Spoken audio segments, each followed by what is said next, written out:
한국 남성이 동남아시아에 와서 태국이든 라오스든 젊은 여성을 만나서 살게 됩니다.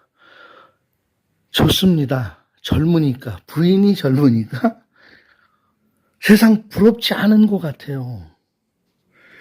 근데 밤에 부부 관계 할 때 침대에서만큼은 좋아요. 젊기 때문에. 근데 이제 침대를 벗어난 일반적인 우리가 살아가는 가정집 살림 환경에서 답답함을 많이 겪게 됩니다. 대한민국 여성 남성들은 역사에 대한 교육이 상당히 잘 돼 있습니다.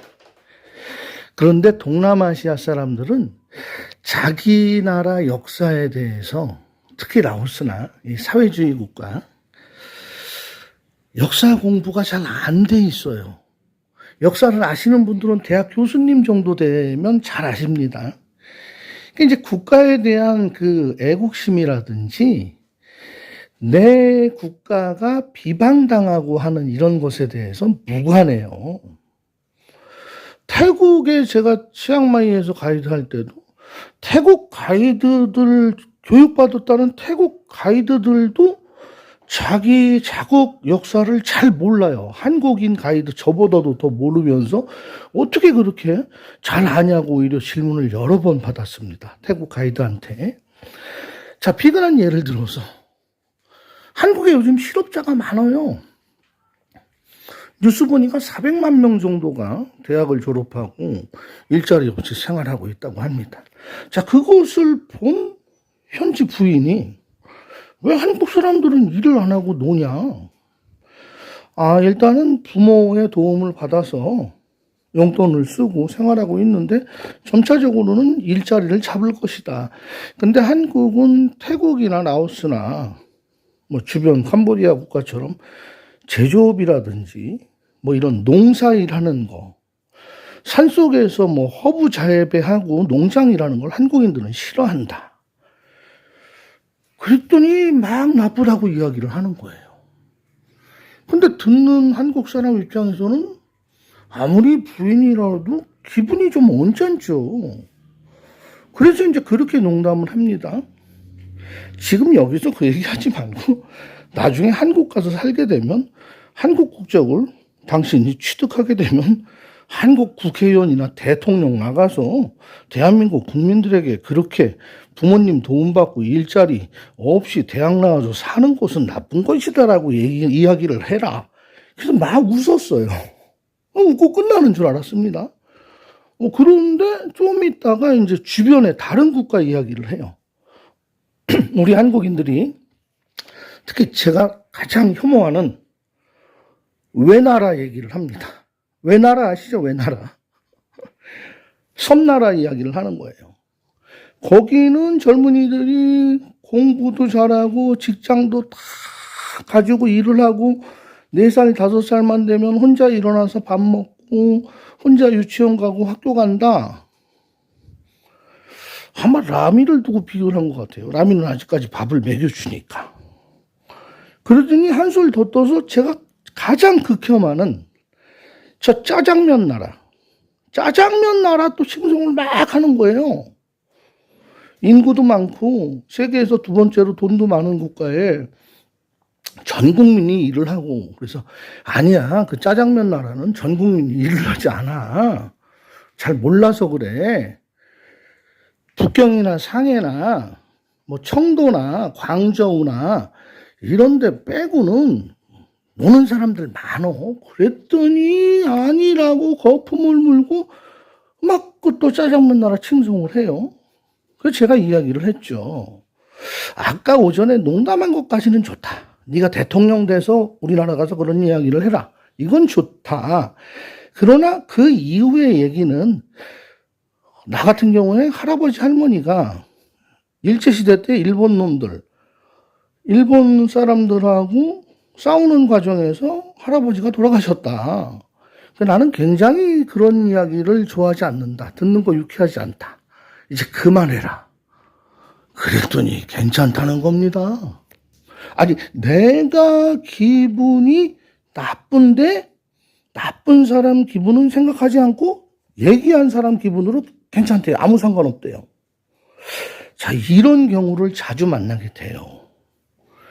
그래서 현지 부인, 젊은 부인과 살려고 하시면 그 사람들의 정서, 그 사람들의 교육받아온 수준, 나하고 공감대가 일상생활에서 밤에 침대 생활하는 것 이외에 얼마만큼의 서로 느끼면서 손붙들고 편대주고 속상하면 달래주고 위로해줄 수 있는 사람이 될 수 있는지를 반드시 짚어보셔야 되는데, 한국 여성들은 남편이 속상해하거나 자기 지인이 기분 나빠하면 그 이야기를 딱 멈춰버리죠. 안 하죠. 그리고 이야기를 전환합니다. 좋은 이야기로.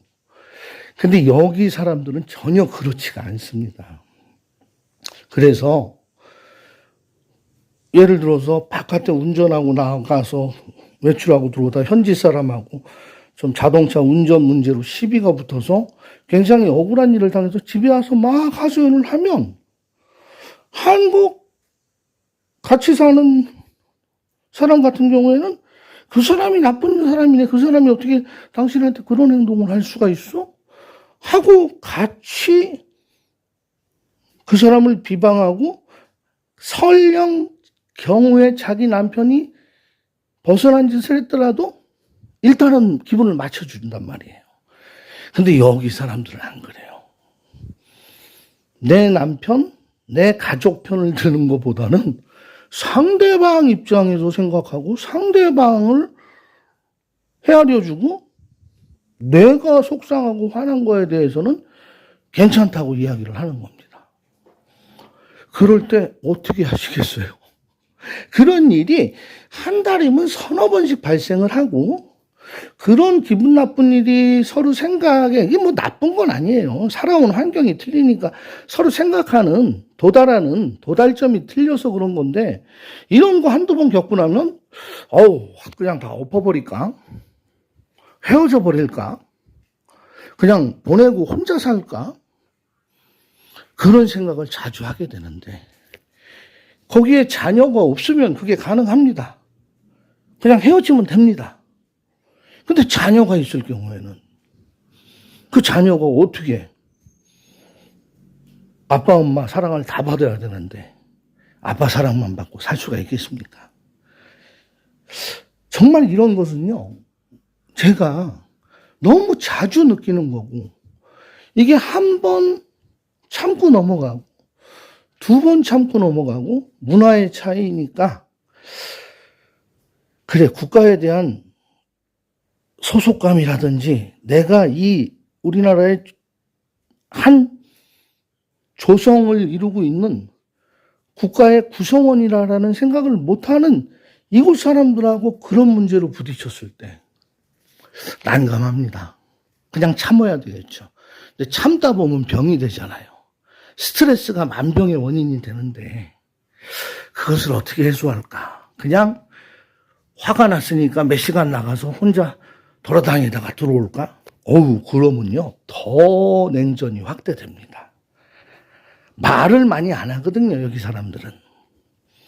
아주 한국 사람들처럼 쿨하게 오늘 얽힌 일을 오늘 풀어버리는 주의가 아니라, 오늘 얽힌 일은 끝까지 내일 모레 글피까지도 계속 가지고 가고 말 안 하고, 그 묵비권 아시잖아요. 같은 집에 살면서 말 안 하는 거.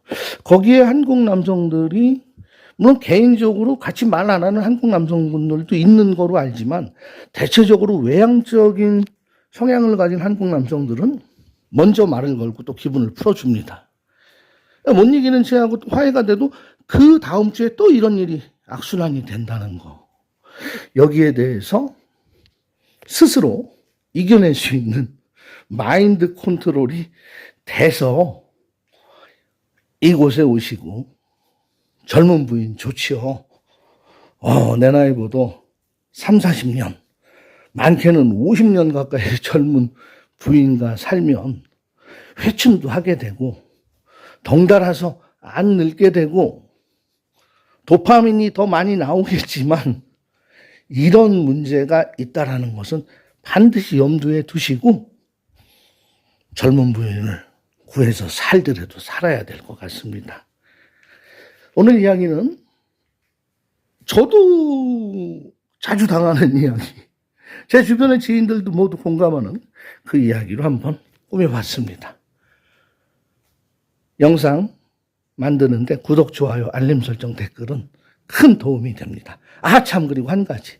제가 댓글이 들어오시는 분들 중에서 냉정하게 비판이라든지 방향 제시해 주시고 예의를 지켜주시면서 제 채널에 발전을 주기 위해서 쓴소리 하시는 댓글은 절대 삭제하지 않습니다.